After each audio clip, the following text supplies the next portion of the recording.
Hola a todos, bienvenidos a una nueva entrega de Crónicas de Wilson, el día de hoy con los profesores Galás y Zafirio. ¿Cómo está, profesor Zafirio?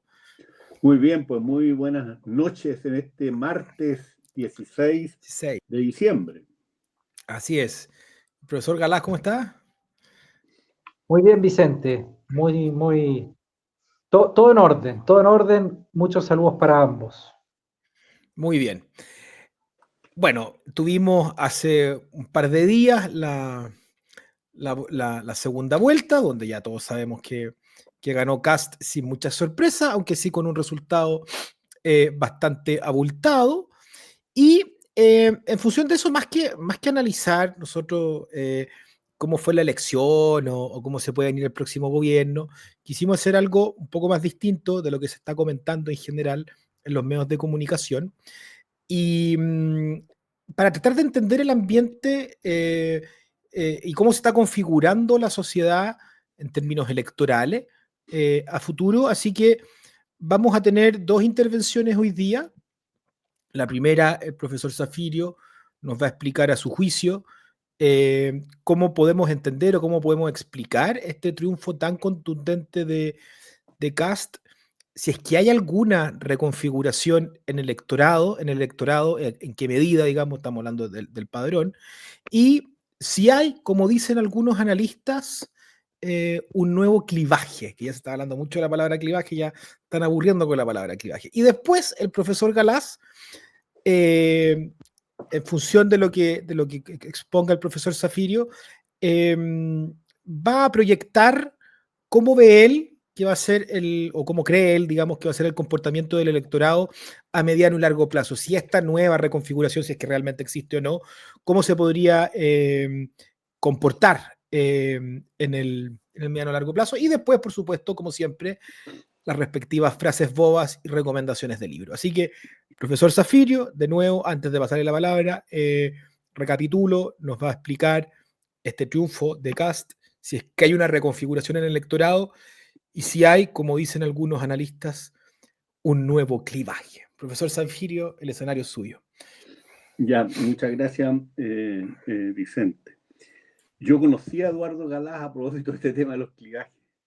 Me acuerdo que vino a la casa, era muy amigo de mi hijo Ignacio y me hizo una entrevista para su tesis de sociología. Así que sabe mucho de este tema desde hace mucho tiempo, Eduardo, porque lo ha estudiado muy en serio. Va a ser muy interesante para mí y creo que para todos los que estén de buena fe metidos en este debate, escuchar lo que pueda decir.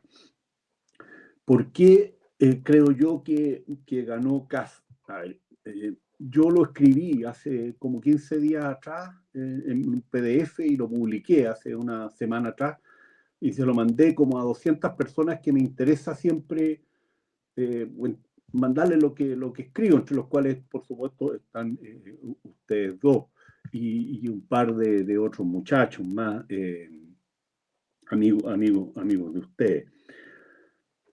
Siempre para explicar el voto siempre hay muchos factores, lo vamos a ver más adelante, incluso yo seleccioné ahí dentro de mi libro un cuadrito que es súper útil en un libro que ya tiene cerca de 30 años. Pero yo diría que Kast ganó básicamente por dos cosas, desde el punto de vista sustantivo. Pienso que incluso con voto voluntario la chance que tenía de ganar era muy alta. No, ni siquiera quiero meter el tema de que se amplió el electorado cuando afortunadamente volvimos al voto obligatorio. Yo creo que él tenía una chance muy alta de ganar con cualquier tipo de sistema electoral en esta oportunidad. Primero, porque la agenda temática con la cual él se ha venido identificando los últimos años, no solamente en la última elección, sino que yo diría en las últimas 3 elecciones, era una agenda temática que a mí personalmente, bueno, y esto lo hemos discutido es cosa de ver los videos de este programa, me parece que incorpora una gran parte, no todos, pero una gran parte de los temas, de los issues, como se dice ciúticamente en la jerga, pertinentes. Dicho de otra manera, el gobierno de Boric a mí me pareció siempre que venía con una agenda impertinente, no pertinente para lo que era la realidad del país, que los acentos, los énfasis estaban puestos en el lado absolutamente equivocado. Dicho en otros términos, ya nos vamos a meter al tema de los clivajes, pero en la tensión estructurante, materialismo, postmaterialismo, me parece a mí que en general la derecha y CAS en particular estaban mucho mejor ubicados que esta agenda identitaria y postmaterialista de esta burguesía, de esta alta burguesía juvenil que lleva 15 años en el tema. Fue así también el 2001, pero voy a decir un par de cosas de por qué yo creo que finalmente ganó Boric el año 2021. A lo mejor para ustedes no va a ser novedad, aunque muy poca gente me ha comprado el análisis, digamos, sobre este punto del 2021. Entonces, hay un problema aquí de agenda temática, donde CAS y la derecha en general, a mi modo de ver, estaba mucho más ubicado de lo que era lo que Lenin habría llamado la orden del día, en términos políticos. Y viceversa, al otro lado estaban con una agenda completamente impertinente.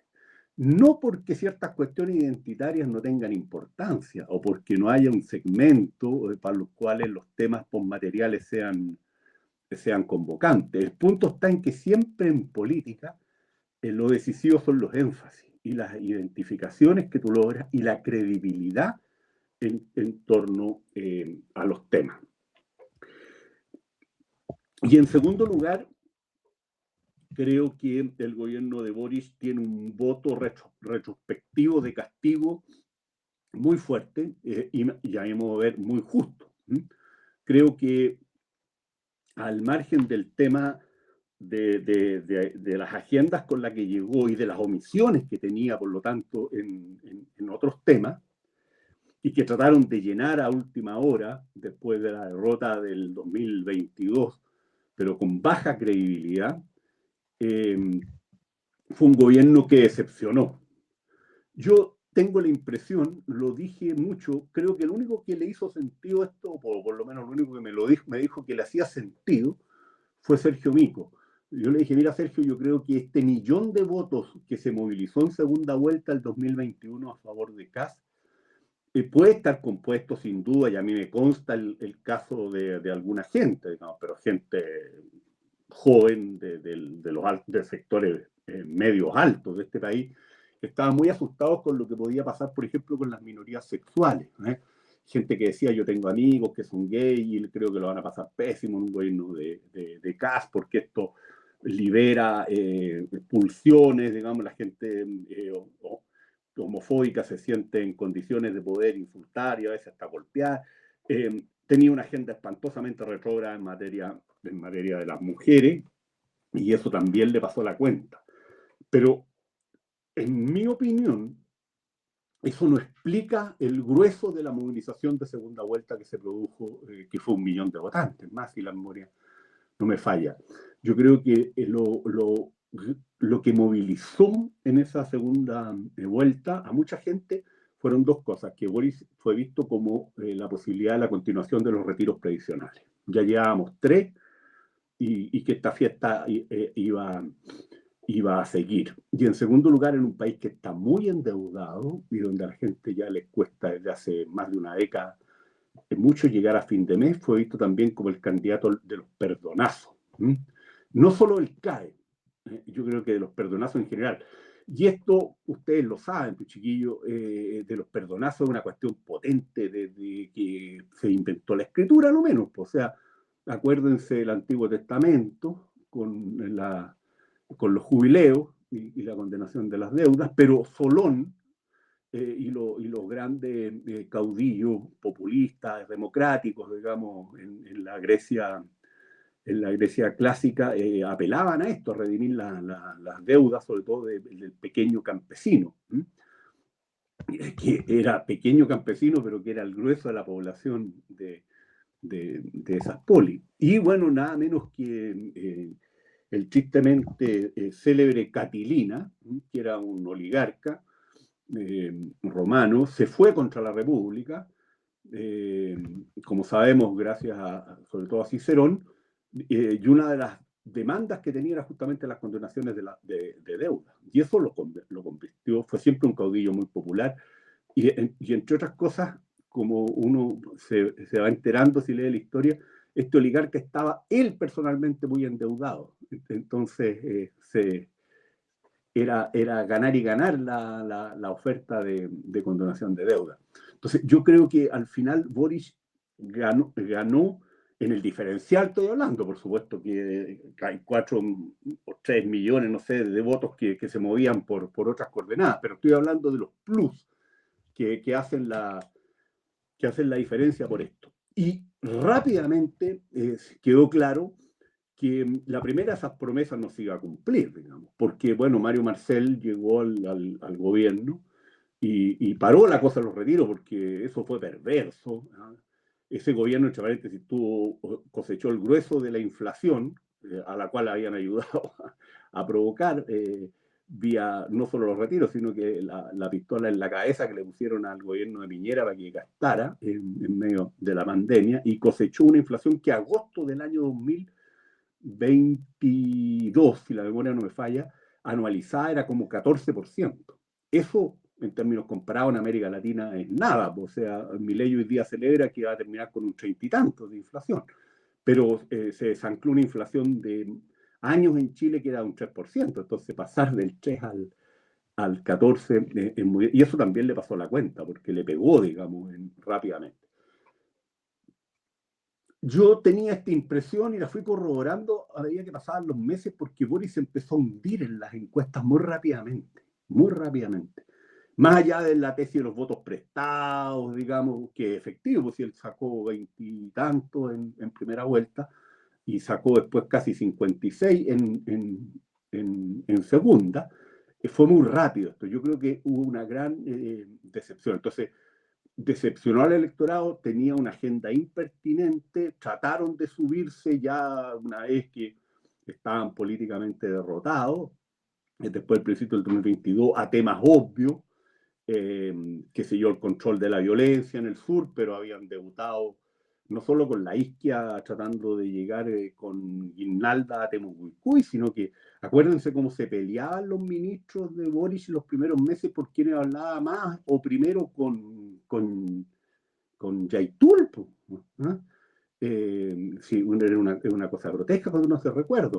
El tema de la seguridad simplemente no existía, o sea, esto era evidente. Siguieron con la polera del perro matapaco hasta bastantes meses después del estallido incluso. No tenían ninguna conciencia de que un país que llevaba ya más de 10 años creciendo en su per cápita menos del 1, está metido en un problema severo, sobre todo cuando ha tenido 25 años de crecimiento del PIB per cápita del 5. Eso se nota. Yo creo que la ralentización económica nuestra ha sido el equivalente funcional a lo que pasó en Europa con la subprime y con las políticas de austeridad que agravaron el efecto de la crisis. Y ahí saltaron por los aires sistemas de partidos políticos completos, con volatilidades de 40-42%. Francia, Grecia, Italia, España parcialmente reconfigurado, digamos. Pero después de muchas turbulencias. Aquí nosotros en 2021 tuvimos una volatilidad electoral agregada, índice de Pearson, digamos, de 37,4. ¿eh? Pero claro, estas cosas no entran, no forman parte de nuestro debate político. Entonces, ¿qué era lo grave? Que estos tipos no solo no veían que aquí había un problema evidente y obvio, con mínima cultura sociológica, y politológica y histórica, digamos, y económica, sino que planteaban incluso el decrecimiento. Habían sido los campeones en la apología de todo lo que fue la destrucción del espacio público, o sea, del tema del orden público. Bueno, y esa era la agenda del país. O sea, 10 años sin crecer, inflación, problemas con los ingresos, endeudamiento, o sea, el viejo clivaje material, que es obvio cuando uno sabe que no está en Luxemburgo, sino que en Chile. Y el tema de seguridad, con un cambio estructural en la delincuencia. Yo lo escribí esto hace poco, justamente para enfrentar todas estas tonteras que hacen sinónimo migración de delincuencia. O sea, lo que hay aquí, desde la pandemia en adelante, es una acentuación de la deslocalización de las mafias del crimen organizado. Se movieron globalmente. Por eso, entre otras cosas, destruyeron a Ecuador. Y a nosotros se nos metió el crimen organizado a otra escala. Y este es un problema nuevo. La migración. Tenemos más de 2 millones de migrantes. Hoy día casi señalaba las cifras. Y creo que son las correctas. Y resulta que de esos 2 millones hay un 15%, 300.000 personas que son migrantes ilegales. O sea, en un país que tiene una población de 19, 20 millones de pesos, esto de 20 millones de personas, esto obviamente es un tema. No para echarlo a patadas, ni para andarlo amenazando, ni denigrando, como ha hecho el propio CAF de alguna manera en estas últimas semanas, en su pelea por quién era más duro en este tema. Pero eso es complejo, o sea, genera presiones, a mí me parece obvia, en el caso chileno, no sobre el empleo, porque vienen a ocupar trabajos que los chilenos no quieren realizar, esa es la verdad, ¿no? Podemos hablar en algún momento de lo que significaría que estos migrantes no estuvieran, desde el punto de vista no solo de cosechar las frutas que exportamos, sino de la política de los cuidados, o del sector sanitario. El 20% de los médicos en Chile, esta cifra las entregó Manalich anteayer, en un curso donde estábamos juntos de profesores, de los médicos chilenos que son extranjeros. ¿Se dan cuenta de lo que eso significa? Y este es el mismo fenómeno que pasa en España, donde además los migrantes, que el 20% de la población, ¿no? Más el doble que en Chile, les sostiene nada menos que el sistema de pensiones, que es un sistema de reparto. Imagínense.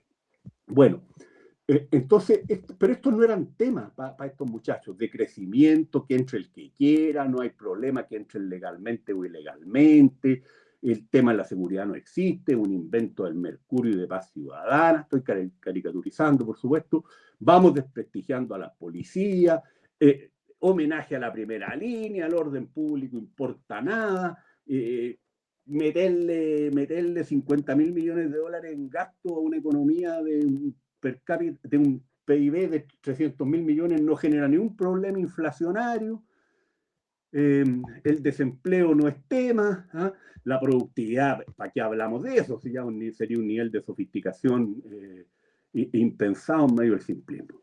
Bueno, y esos temas son temas acuciantes para no sé si el 100, pero para el 90 y tantos % de la población del país.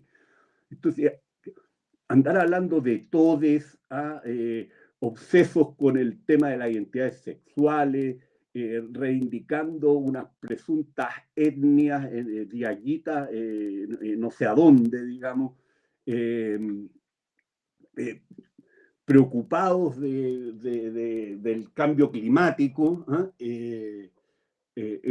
por los maremotos que se producen en la isla de Java, es una cosa simplemente de locos. Y la derecha, súper cómoda en la agenda material, o sea, ley y orden, migraciones ilegales, además, a un cierto nivel significativo, crecimiento económico, empleo, inflación. O sea, entonces, en una política que para segmentos decisivos del electorado, cada vez más alto, en medio de esta sociedad líquida, donde cuesta tanto generar identidades colectivas, perder la pelea de la agenda pertinente, cuando las campañas políticas al final se definen normalmente en los ichues, porque son campañas centradas en ichues hace rato, y además tener un voto retrospectivo de castigo, por haberlo hecho mal, un gobierno mediocre, para decirlo en una sola palabra. El país no se cae a pedazos, es una exageración completa, pero este es un gobierno malo. Entonces, la elección le iban a perder. Y además, obviamente, hay un cierto choque institucional cuando se amplía el electorado en un 40% en términos totales. O sea, cuando pasáis de 7 millones en el padrón a 13 millones y algo, obviamente que ahí pueden pasar cosas. Y este electorado despolitizado, muchas veces incívico, hijo de una cultura utilitarista que se ve de pronto obligado a votar porque de lo contrario lo van a multar, y 35 lucas en Chile es plata, lo cual muestra que no somos Luxemburgo, una prueba más, y por eso los niveles de participación que vemos, pues, a pesar de que algunos creían que la multa de 35 lucas era un chiste. No, no es un chiste, ¿eh? Y menos cuando tienen que pagarla 2 o 3 en un grupo, en un grupo familiar. Entra a votar el 2022 en un escenario de un sistema de partidos que funciona en base a un esquema izquierda-derecha, y básicamente con el sí y el no diluido por razones obvias que explicaré más adelante, pero que no requieren mucha explicación, creo yo. De hecho, yo tengo cosas escritas sobre esto hace 15 años atrás, de por qué no se podía seguir apelando al voto de seguridad al centro en torno al sí y el no, digamos, por razones obvias. O sea, cuando ganó Piñera el 2010, solamente un demente podía decir que ahí está en riesgo la democracia. Era evidente. Además, la concertación ya iba dividida en dos candidatos, y además había gente de la concertación que estaba con Piñera, dirigentes, me refiero a Adolfo Saldívar, Flores, Chausson, etc. Entonces, obvio que ese clivaje, sí, no, que es apoyo al régimen, como veremos, está diluido, pero el eje izquierda-derecha sigue existiendo, con más líquido, más volátil, y hay además un eje muy fuerte, a mi juicio, que explica la votación de París y del PDG por segundo año, y va más allá incluso del PDG y de Parisi, que es el voto anti-establishment. O sea, este aburrimiento completo con la élite, con el orden establecido, con la política tradicional. Creo que es una cuestión tremendamente potente hace bastante rato, y que explica la aparición del Frente Amplio, de Republicano y de ahora de Nacional Libertario. Y no sabemos lo que viene. Y del PDG, por supuesto, el 2021. Entonces entra este electorado y objetivamente en este cuadro se sienten mucho más identificados. No hay que hacer ideología en esto, con quienes planteaban una agenda pertinente y menos con quienes planteaban una agenda impertinente. Y ahí están los resultados, sin perjuicio que en el ciclo electoral el 62-38 no se ha vuelto a repetir nunca más, incluyendo la última elección, donde a Kast le falta 1 millón de votos, si queremos hablar en serio, de los que tuvo el rechazo. Pero bueno, ese es otro tema. Entonces yo creo que por eso ganó. Habilidad de Kast, evidente, pues, desde el punto de vista político, meterse en la agenda pertinente, a costa incluso de sacar para el lado toda la cosa valórica, digamos, que obsesiona a muchos de sus seguidores, pero se dio cuenta que ahí no había petróleo. Probablemente igual podría haber ganado la elección, más estrechamente. Habría habido probablemente más nulo y más blanco, de sectores liberales, en ese clivaje elitista de liberal conservador, que igual o más elitista que el postmaterialista. Entonces hay una habilidad política, y el resultado fue bastante bueno. Otro elemento que a mi juicio no tiene relevancia para haber decidido esta elección, creo, pero que no son millones de votos, es que obviamente una candidata comunista complica, digamos, ¿eh? Y hay anticomunismo en Chile, como también queda antipinochetismo, y anti-establishment. O sea, hay identidades negativas, y el comunismo no es una cuestión atractiva para muchísima gente, y para algunos, no sé qué porcentaje, pero pueden ser 3-4 puntos, quizás algo más, incluso es repelente desde el punto de vista de votar. Entonces, por eso ganó Kast. Hay una reconfiguración, obvio, hay una reconfiguración desde el momento en que se te amplía casi al doble el cuerpo electoral. Pero si tú miras los ciclos, ¿con qué te encuentras? El rechazo saca 62-38, pero se quiebra inmediatamente. Al año siguiente estaban algunos en el a favor y otros en el en contra. O sea, esos 8 millones fueron 7,9, pero actualizados, digamos, hoy día serían 8,2. Ya al año siguiente estaban en otro. ¿Eh? Y para aquí vamos a entrar al detalle de la virulencia con que enfrentaron a republicanos desde la derecha, más extrema, digamos, por estar en el apruebo. Y después, en la elección del 2024, hay casi un empate a nivel de concejales y de consejeros regionales, que significan una alza para la derecha. Pero es una alza que uno la podría haber llamado así en la jerga técnica de una volatilidad interbloques, entre bloques muy normal. ¿Me entiendes? O sea, son las fluctuaciones lógicas que explican las alternancias, pese al enorme aumento de la población. 45 más o menos el bloque Jara versus el bloque Kass, digamos, en las elecciones 2024 y 2025. Pero, ¿cuál es el dato? Ojo con esto. Las cifras de nulos. Fíjense que en alcalde fue, creo que el 11. En gobernadores, el 17. En consejeros regionales, el 27.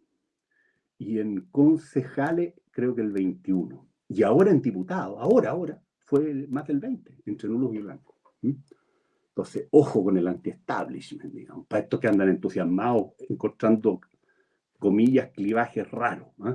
Yo creo que habría que mirar esto más bien no hay que hacer cosas que amanezcamos de repente con un anti-establishment en la moneda, sin darnos cuenta. Entonces, claro que hay una reconfiguración, pero que generó un fortalecimiento muy relativo dentro del gran bloque de derecha, pero con mucha fluctuación, incluso intrabloques.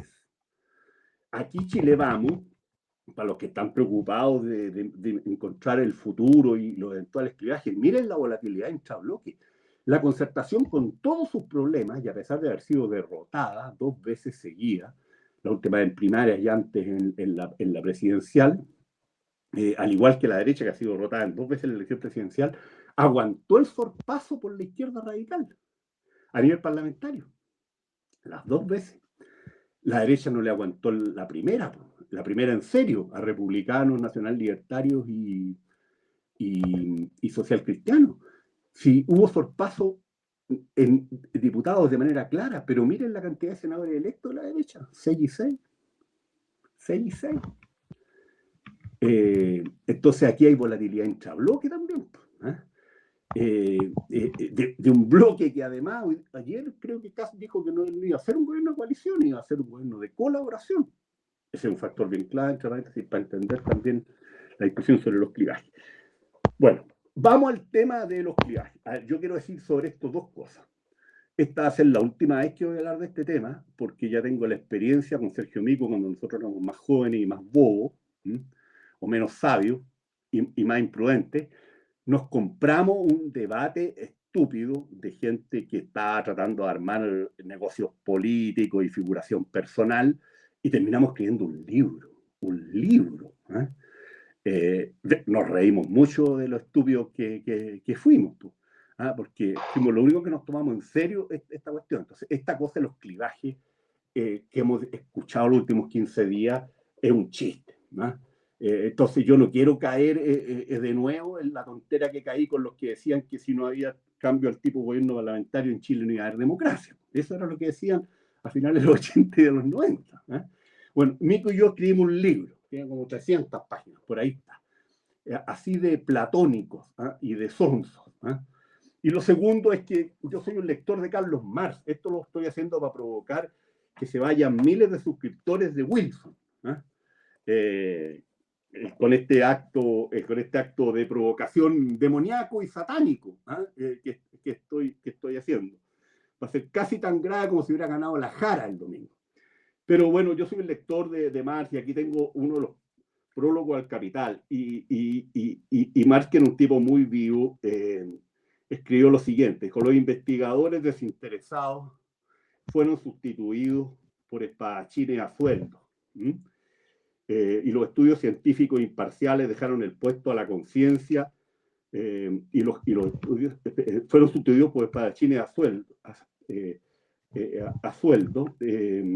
y los estudios científicos imparciales dejaron el puesto a la conciencia turbia y a las perversas intenciones de la apologética. Bueno, detrás de esta cuestión de los cliajes, hay un payaseo con finalidades políticas, una de las cuales es de buena fe. O sea, cuando Longueira larga esta cosa que hay un nuevo clivaje del 62-38, lo hace porque quiere aspirar a una coalición amplia, le va a costar que se entienda, digamos, y está con el sueño erótico de repetir los 20 años de la Concertación. Bueno, eso es legítimo, porque incluso dentro de la teoría de los clivajes, esto Eduardo lo sabe, Sartori el año 69 escribió una cuestión contra el sociologismo en política, y decía que, claro, las estructuras, en términos de la jerga actual, condicionan, pero los políticos siempre tienen libertad y un espacio para la agencia política. Entonces, es obvio que los políticos se mueven condicionados por un campo de fuerza sociopolítico, pero quieren actuar para acentuar aquello que les ayuda y disminuir aquello que los perjudica. Esto siempre se busca un tema o una línea de conflicto donde uno pueda sacar partido y se trata de eludir aquello en que te pueden ganar. Entonces, Longueira está en la politiquera en este cuento. Hay otros figurones que escriben columnas, digamos, y que son animadores ad hoc, la mayoría del debate público. Entonces, no es para tomárselo en serio. Y hay una tercera categoría que son los frescolines, aquellos que en vez de pasar furtivamente y colarse al gobierno de Kast, quieren revestir el oportunismo político con una teoría pomposa. Y aquí aparece este cuento de los clivajes. Ahora, vamos al tema. El plebiscito del 2022 no podía generar ningún clivaje, salvo que estuviéramos haciendo este análisis en 15 años más, o en 10 años más. Como dijeron los chinos, es muy pronto para juzgar sobre la Revolución Francesa. Han pasado solo 200 años. Bueno, en el caso de los clivajes, no son 200 años. Y cada vez menos tiempo. Vamos a verlo, la tesis del descongelamiento de Ipset y Roth. Pero los clivajes, ¿qué son? Son fisuras generativas de sistemas de partidos por líneas de división social que se politizan y que dan origen a sistemas de partidos y condicionan en una parte importante, no única, Mario Fernando lo deja clarísimo en la entrada a un diccionario electoral del año 87 que sacó el Capel, son importantes, decisivos, pero no únicos para explicar el tema del voto. Y ordenan la competencia electoral y los sistemas de partido muchas veces por décadas, 50, 60 años, en el caso de Europa, los estudios de Meir y Bartolini, y por generaciones. Y por eso son los clivajes. Entonces, decir a 5 años de un plebiscito que aquí se generó un nuevo clivaje es no entender lo que es un clivaje. Es como si yo me fuera de tesis aquí sobre los algoritmos o los fotones y no sé cuál es el concepto ni de algoritmo ni de fotón. Voy a recomendar la bibliografía básica sobre estos temas. Entonces, no hay un clivaje, porque es imposible que haya un clivaje.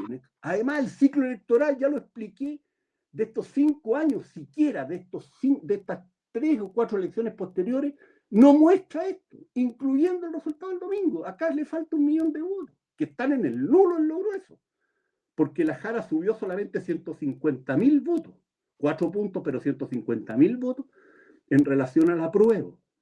Actualizado, tiene 5.200.000 y tantos. Y actualizado serían, el apruebo habría sido como 5 millones, cerca de 100, 5.100.000 para redondear. Hay mucho en el nulo y en el blanco, mucho en el nulo y en el blanco, donde hay 7 puntos. Y los promedios en segunda vuelta son como el 1 y tanto. Entonces, ojo de nuevo con el anti-establishment. No porque todo eso sea anti-establishment, pero un bolsón de estas cantidades de nulo y blanco reiterado, digamos, más allá de que el voto es obligatorio y por lo tanto hay un cierto aumento, son proporciones demasiado grandes, hay que mirarlas. Entonces, no hay un clivaje por la cosa del tiempo, pero incluso si te metes al tema, yo voy a recomendar algunas lecturas. Este es un libro espectacular sobre la obra de Peter Mayer, un politólogo de los últimos politólogos que hizo aportes a la disciplina, digamos, que se murió hace algo más de 10 años atrás, un politólogo irlandés. En este libro, Partido, Sistemas de Partido y Democracia, la obra esencial de Peter Mayer, hay un capítulo que recoge un texto clásico justamente de Mayer con Bartolini, del año 90. Son los grandes teóricos estos de los clivajes, de los grandes politólogos teóricos de los clivajes, el estudio clásico del de Lipset y Roca, que eran sociólogos, del año 90. Se llama sistema de clivaje. ¿Y qué es un clivaje? Bueno, ya lo definí, pero es tres cosas.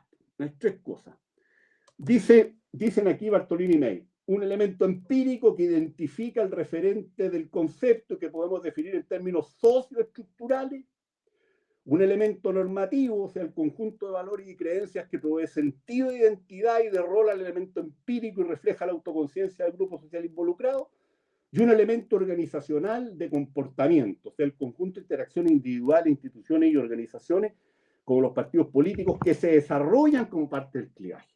O sea, es tres cosas, el clivaje, es tres cosas estructurantes por décadas. Y en el caso chileno, miremos el plebiscito. Primer elemento del cuento, el elemento empírico. No había ninguna fisura socioestructural, hubo un evento contingente, importante, relevante, y que además se cerró con una derrota. Ni siquiera salió una nueva constitución en torno a la cual uno podría decir, esta ordenó el conflicto para adelante. O sea, ni siquiera hubo nueva constitución, el elemento empírico no está presente. Elemento normativo, ¿dónde vieron ustedes una identidad rechacista? ¿Vieron a Kass o a la Evelyn o a París y decir, yo soy el rechazo, yo soy el rechacismo? No. O estoy porque no haya nunca más un nuevo proceso constitucional. No fue tema, estábamos discutiendo otra agenda, incluyendo la Jara, que votó toda la agenda postmaterialista. Los cielos azules, astronómicos, el feminismo, todo, porque bueno, gracias a eso sacó 42%, si de lo contrario saca, no sé, menos de lo que tiene Boris, 30 tiene Boris, siendo generoso, digamos, en las encuestas. Entonces, no estuvo el elemento normativo, no hubo una identidad colectiva rechacista. Y desde el punto de vista organizacional, los dos partidos que trataron de constituirse en torno al plebiscito, Amarillo y Demócratas, incurrieron en causal de disolución porque juntos no llegaron al 3%. Entonces, ya me estoy metiendo gratis en la cuestión, digamos, ya dije que basta el elemento temporal para que aquí no haya un clivaje, pero ya me meto al detalle para que la cortemos con hablar tonteras, o para prestarnos para el juego de frescolines que quieren figuración o qué sé yo. ¿Qué otra cosa recomiendo leer? Este es un libro de referencia espectacular que compilan Kass y Crotty. Y el capítulo 30, clivajes, lo escribe Peter Mayer. Ya, con esas dos cosas se acabó el tema bibliográfico. Yo, en un acto de golatría, voy a decir que además, esta cuestión que escribí hace como 15 días atrás, cuando vi en la que venían varios para armar enredo y confundir, para que al final la derecha no sepa por qué ganó y los otros no sepan por qué perdieron, escribí este PDF y lo publiqué en Cambio 21 y está en la red, y además se lo mandé a Vicente, por si alguien lo pide, porque en otras ocasiones nos han pedido, qué sé yo, texto. Ahora, ¿significa esto que la competencia política en Chile se sigue ordenando como se ordenó durante 20 años en torno al sí y al no? No, obvio que no.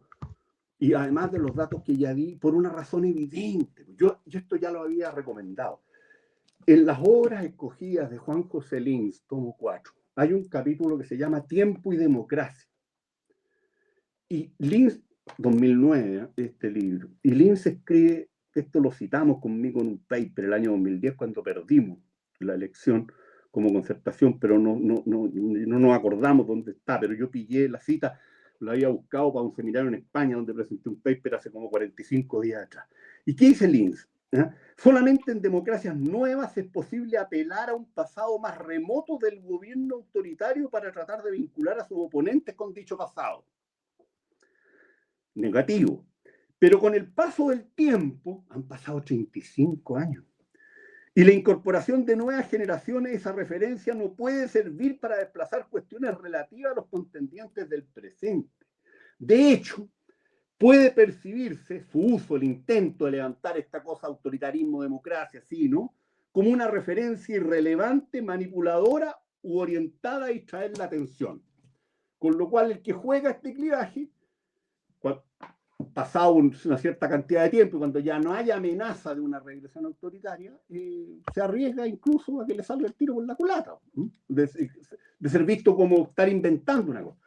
Algunos trataron de hacerlo en la campaña contra Piñera, pero no era creíble decir que si ganaba el 2010 la derecha íbamos a tener de nuevo a Pinochet, y contra Kast tampoco. O sea, fueron muy pocos en esta vuelta, pero habían, ¿eh? Yo tuve varias peloteras con varios de estos fanáticos que los mandé a leer algunos libros sobre la República de Weimar para que no siguieran hablando tonterías sobre el nazi casi, todas estas bobadas. Ahora, como pasa siempre, estos clivajes, incluyendo los clásicos, este no es el clásico, esto es apoyo al régimen, lo agregó Liebhardt y otros en los 70-80. Junto con la dimensión política exterior, que tiene mucha importancia en Europa, por ejemplo, y con la dimensión materialismo-posmaterialismo, que está metida en todos lados, incluyendo Chile. Los clivajes clásicos, los 4 de Lipsky y Rocan, o sea, Estado, Iglesia, urbano, rural, centro, periferia y capital, trabajo, que ordena izquierda-derecha, muchas veces pierden fuerza, se diluyen, pero vuelven a reaparecer bajo nuevas formas. Por ejemplo, el conflicto centro-periferia pareció que estaba resuelto después de los procesos de unificación europeos, y resulta que en los 80, 90 empezaron a aparecer los partidos etnonacionalistas. Y no solo en España, con los vascos o con los catalanes, también en Italia. Bueno, está la cosa del Partido Nacionalista Escocés. El clivaje también en Bélgica es muy claro, aunque ahí se junta con factores de idioma y de religión también. Entonces, hoy día en Chile yo creo que lo que ordena el sistema es un eje izquierda-derecha fuerte, diluido, probablemente en términos más complejos que un clasismo estrecho, por razones obvias, se las tengo que explicar a ustedes, que son sociólogos, que la estratificación social chilena de hoy no es la que veía Carlos Marx, en la Inglaterra industrial. Pero eso sigue estando presente, y un clivaje establishment anti-establishment, que hasta aquí es altimétrico, o sea, es contra los de arriba, no es estructural, pero que si se politiza puede adquirir el carácter de la clásica lucha de clases, conflicto social, y por lo tanto vincularse al eje izquierda-derecha. Ojo, ¿no? Es decir, que se politiza en serio, de una manera más estructural. Y si siguen este cuento de los de arriba versus los de abajo, y nosotros andamos descubriendo clivajes que no existen, en vez de preocuparnos de lo que está pasando, lo que puede ocurrir es que en 4 años más, si es que yo por lo menos estoy vivo, estemos comentando aquí el triunfo de París, digamos, en la elección presidencial, y la mayoría del PDG y de no sé quién más en la Cámara de Diputados. Un solo dato, nota al pie de página, ya terminé, Vicente, con lo que me pediste, pero una nota al pie de página. Ojo que el gobierno de Kast, no quiero meterme al tema de Eduardo, pero yo creo que va a tener 3 oposiciones. Va a tener una oposición por la extrema derecha, que va a ser los libertarios y Kaiser, rapidito, y más si la cosa no pinta bien en las encuestas, más allá de la ayuda a la prensa, que podrá durar 6 meses. Va a tener una oposición anti-establishment de Parisi, que no va a aflojar ahí, sin perjuicio de negociar en la Cámara de Diputados, tipo el peronismo de Pichetto en Argentina o el centrado brasileño, en negociaciones, como se dice ciúticamente, de geometría variable, para explicar el oportunismo y las lógicas prebendarias. Y va a tener la oposición, digamos, del centro-izquierda-izquierda. Va a tener 3 oposiciones. Si Kast fracasa y la izquierda y el centro-izquierda no atinan de por qué perdieron y no hacen autocrítica, que es lo más probable, esto último, bueno, la alternativa puede ser el anti-establishment con Parisi y el PDG. Por eso que toda esta gente que ha estado hablando tonteras con finalidades más sanas o más insanas, estos 15 días provoca un efecto perverso. Yo por eso escribí esta cuestión en PDF y no me interesa seguir. Quiero matar el tema hoy día porque no quiero volver a repetir el error que cometimos con Mico a propósito del parlamentarismo, de bobo. Pero el efecto político es muy nefasto, porque confunden a políticos muy ignorantes. Y es clave que la derecha tenga claro por qué ganó. Y es clave que los otros tengan claro por qué perdió. ¿Por qué perdieron? Porque si no tienen claro por qué ganaron y por qué perdieron, le van a facilitar las cosas al anti-establishment populista que está al acecho. He dicho.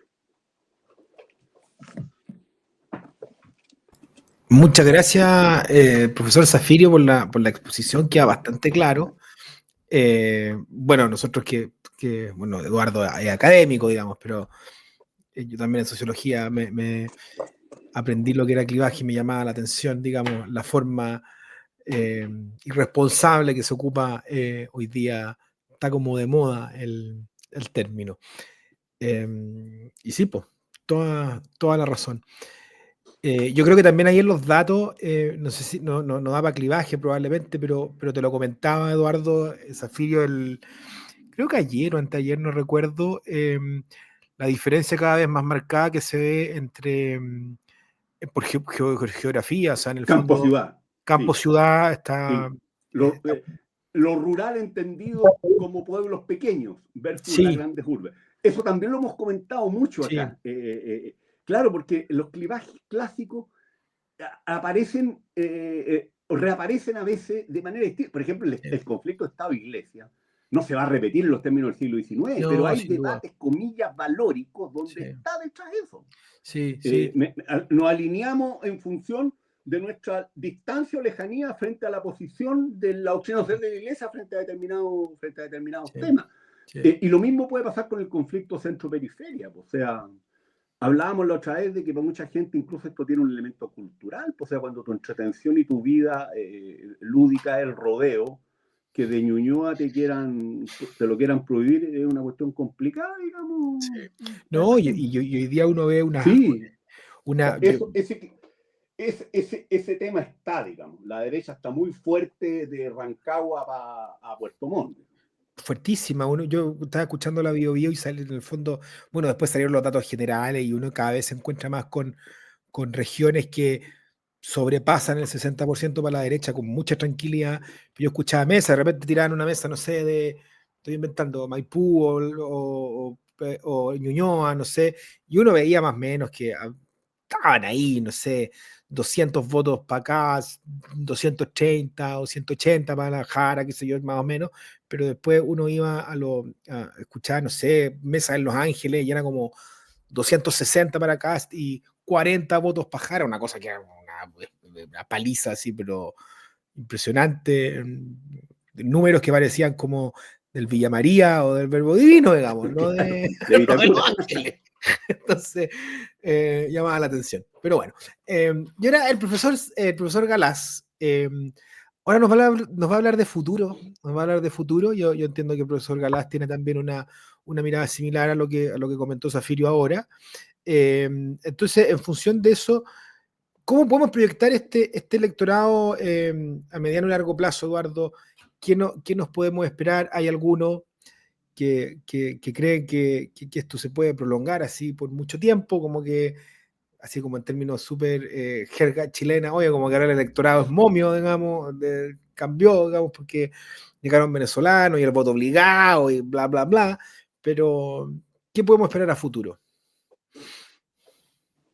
Sí, mira, a ver, yo primero quiero celebrar la presentación, digamos, que acaba de hacer Eduardo con respecto al concepto de clivaje. Yo he estado extremadamente irritado, como yo creo que les he comentado a ambos, sobre el estado de la discusión pública en este tipo de cosas, y las razones gruesamente las ha presentado Eduardo acá, y voy a tratar de no abundar demasiado, pero sí me voy a detener en un par de cosas y de algún modo inevitablemente voy a retomar la discusión que presentó en términos que yo comparto plenamente aquí Zafirio. A ver, lo primero que me gustaría decir es que, claro, para uno intentar adivinar qué es lo que va a pasar hacia el futuro, tiene que intentar entender cuál es la lógica subyacente al fenómeno electoral, ¿no? Recogiendo lo que hay detrás del concepto de clivaje, al menos en el desarrollo que hacen Lipset y Rockan, claro, en el fondo hay que intentar entender cuál es la fractura social o cuál es el conflicto social que se está expresando en una cierta organización, digamos, del electorado, pero para buscar qué es lo que, por así decirlo, distingue a los que están votando de cierta manera de los que están votando de otra, porque a veces uno se encuentra con una, dos o tres variables que de manera muy fuerte explican quiénes se comportan de una manera y quiénes se comportan de otra, y hay veces en que esas una, dos o tres variables no existen, y realmente no existen, sino que hay un cóctel de 60 variables diferentes que organizan los votos de manera altamente caótica y altamente volátil, ¿no? Y mi apuesta en este momento está más bien en esa elaboración, en esa comprensión. Así es como yo interpreto de manera, creo, totalmente desinteresada lo que está pasando en Chile. Y de hecho, quiero ser muy claro en esto. A mí me encantaría que el rechazo estuviera configurando un nuevo clivaje, porque me gustaría que las personas que estuvieron a favor de la violencia política durante el 2019-2020 fueran severamente castigadas por la posición que asumieron durante ese proceso. Lamentablemente, yo no veo eso pasando en Chile, y no lo veo en parte porque incluso cuando las encuestas, como mencionamos en un programa reciente, a fines del 2019 mostraban que la ciudadanía chilena no estaba a favor de la violencia, la ciudadanía chilena no castigó a quienes sí estaban a favor de la violencia, ni en la elección en la que gana Boric, ni en la elección en la que gana la lista del pueblo, o lo que uno quiere decir, ni tampoco en lo que uno podría llamar el plebiscito de entrada del año 2020. O sea, en esas elecciones, este pueblo chileno, que al parecer no era tan refundacional, o no sé, o al menos estaba en contra de la violencia, no se organizó electoralmente a partir de esa, digamos así, convicción de fondo, ¿no? O sea, el hecho de que uno se encuentre, y que yo creo que es verdad, con personas que están en contra de los proyectos refundacionales, yo creo que eso es cierto, y es verdad también lo que ha dicho alguna gente, Altman, por ejemplo, también mi amigo personal, Claudio Alvarado, con quien he discutido rabiosamente durante esta semana por este asunto, y le mando un saludo a Claudio porque y que suena como ministro, ¿no? No, otro Claudio Alvarado Sí, Rojas, director del IES. Sí. No, sí sé, pero para que nuestros espectadores no se confundan. Claudio Alvarado Rojas, director del IES, con quien he discutido esto, y la discusión con él me ha permitido también volver a leer cosas que tenía más oxidadas y volver a poner en orden las ideas, incluso por escrito. Bueno, como decía, no me parece que, o sea, es importante distinguir cuando una cierta configuración electoral, como es este caso, se parece a otra. Es verdad que la votación del rechazo en muchos aspectos se parece a la votación presidencial de este fin de semana. Hay que distinguir cuando eso ocurre, porque hay una cierta estructuración social que se está reflejando en opiniones electorales, cuando simplemente estamos viendo la proyección de una decisión electoral previa que tiene una cierta inercia, digamos. Porque es verdad, lo que yo voté hace 2 años influye en lo que voy a votar ahora. Es muy raro que una persona tenga una conducta absolutamente errática en materia electoral. Hay intentos de autocoherencia, como dicen los kantianos, digamos, uno trata de tener una cierta consistencia en su vida, y mi voto de hace 2 años o 3 años es probable que impacte mi voto de hoy. Y eso puede prolongarse durante un cierto tiempo. Pero si no hay un, digamos, fenómeno social fuerte que esté ocurriendo por debajo, y quiero ser muy enfático, yo no niego que lo haya, yo no afirmo que no hay ese fenómeno social. Lo que digo es que, uno, no he visto a nadie que explique cuál es. No he visto a nadie que diga, mira, lo que está pasando acá es que las personas que socialmente están en tal posición tienen, en razón de esa posición social, tales convicciones políticas o tales comportamientos electorales. Yo no he visto que nadie haga eso. Y por otra parte, lo que sí creo que tenemos muchos datos que nos lo muestran es una volatilidad tanto de opiniones como de decisiones electorales enorme. Entonces a mí me parece probable que esto que estamos viendo se fume, digamos, ¿no?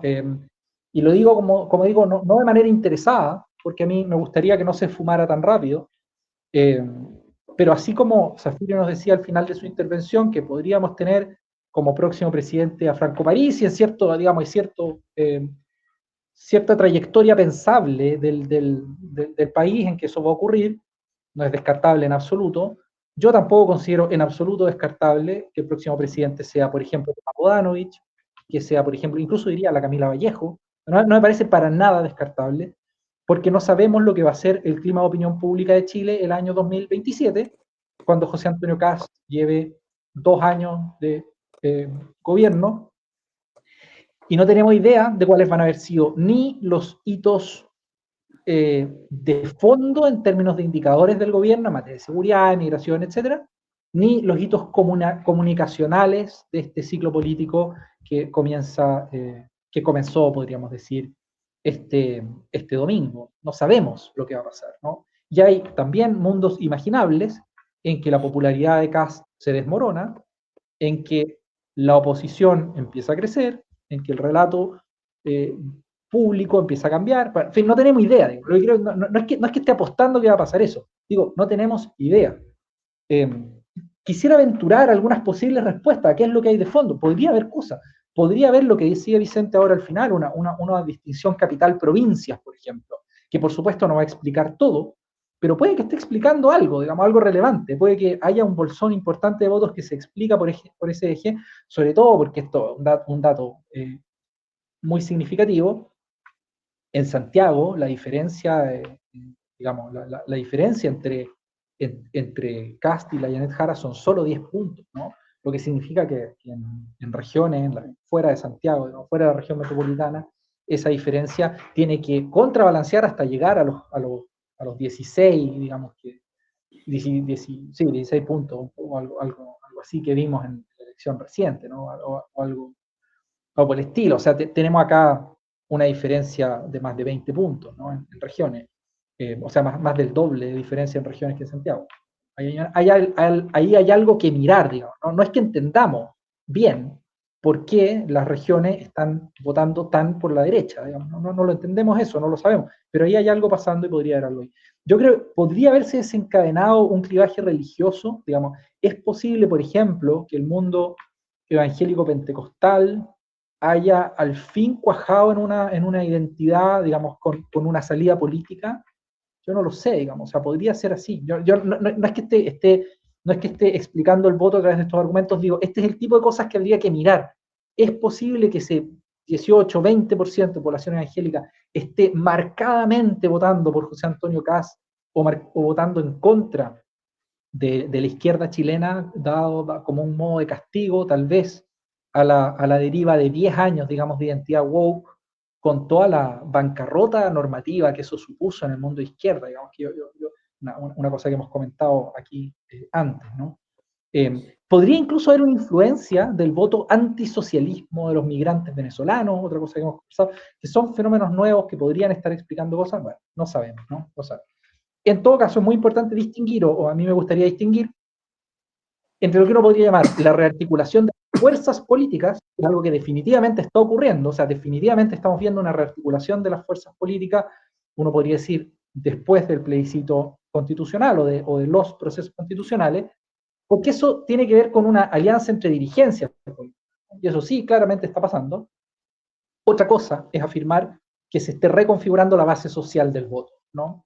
Y ahí necesitamos muchos más elementos para realmente hacer un análisis robusto, ¿no? Y con capacidad predictiva y con capacidad de proyectar, como decía Eduardo, fenómenos que tienen persistencia no solamente de décadas, sino que incluso generacionales. Nosotros eso lo hemos visto en Chile, o sea, los hijos de las personas que son fuertemente opositoras a la dictadura votan contra la dictadura. Y en las generaciones estudiantiles, Pinochet, en las generaciones, digamos, de la política estudiantil, Pinochet está extremadamente vivo como referente político, es decir, pasó tanto tiempo, pero es una referencia continua más que en otros países, digamos, ¿no?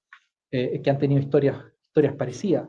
Y uno diría, bueno, eso, la relación con la dictadura, no solamente explicó el voto, uno podría decir, entre el año 88 y el año 2010, en gran medida se explicaba por la posición frente a la dictadura, era el predictor uno, digamos, de por quién va a votar alguien, sino que además ha tenido capacidad de persistencia generacional, es decir, las personas que están comprometidas todavía con ese clivaje, también han tendido a tener hijos que están, ¿no? Entonces, ¿Me permite un segundo, Eduardo? Un naturalmente. segundo.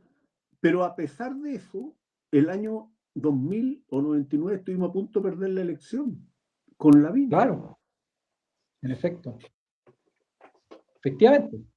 Entonces, claro, lo que quería decir yo es que lo que definitivamente está pasando es que se está reconfigurando el paisaje político de manera muy dramática y en muchos sentidos. Bueno, uno podría decir, figuras críticas de la exconcertación, como el presidente Frey, como, bueno, todo el mundo demócrata, todo el mundo, no todo el mundo, pero parte del mundo de Amarillos por Chile, en fin, ex militantes radicales, figuras relevantes, dada la reconfiguración identitaria de la izquierda, básicamente, dado que la candidata era la Janet Jara y no una persona que pareciera más o menos inteligible para esos mundos, decidieron saltar ese charco tradicional y apoyar directa o indirectamente a José Antonio Cast, ¿no?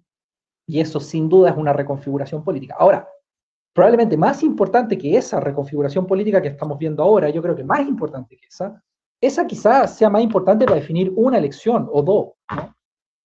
Para definir el paisaje político completo, más importante que esta reconfiguración son los sorpasos de los que hemos hablado antes, los sobrepasamientos que los partidos de la transición sufrieron a costa de organizaciones situadas hacia sus extremos en el paisaje político, digamos hacia su derecha. Chile Vamos sobrepasado por el proyecto republicano y además sobrepasado por aquel proyecto que se le cinda al proyecto republicano, que es el Mundo Nacional Libertario. O sea, a la derecha de Chile Vamos surgió un universo nuevo. A la izquierda de la exconcertación surgió también un universo nuevo, con la nota siempre digna de análisis de que el Partido Comunista, siendo quizás el más viejo de estos actores, revivió, ¿no? Revivió después de la nada, y lo que había sido un partido completamente marginal es hoy un protagonista de primera línea o de primer orden, al menos al interior de la izquierda, donde cierto es, tenemos muchas fuerzas y todas ellas más bien pequeñas, ¿no?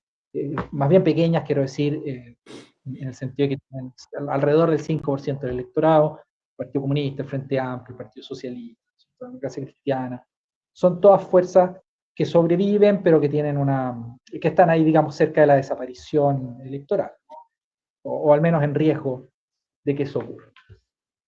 Ahora bien, habiendo dicho que esta reconfiguración está en marcha, es importante para mí reconocer también que no es de ahora. Esta reconfiguración viene, al menos, de manera muy relevante desde el 2009-2010. ¿En qué sentido? Porque esta organización de aguas izquierda-derecha, que habíamos visto que tenía y que tuvo durante 2 décadas capacidad de organizar de manera perfecta, digamos, las elecciones y sus resultados, la quiebra Marco Enrique Ominami, ¿no? Marco Enrique Ominami es la figura más saliente, pero se quiebra cuando la concertación se quiebra, surge un discurso que le hizo sentido a mucha gente, el discurso del duopolio, y como ha dicho Zafirio en programas anteriores, Marco Enríquez lo toma de la ultraderecha o de la derecha alternativa europea, y que tiene como consecuencia electoral inmediata la victoria de Sebastián Piñera en las elecciones del 2000, digamos, del 2009 para 2010, ¿no? ¿Por qué esto es relevante? Porque ya esa elección nos revelaba que aunque la mayoría de los votantes de Marco Enrique Ominami se hayan ido hacia Frey,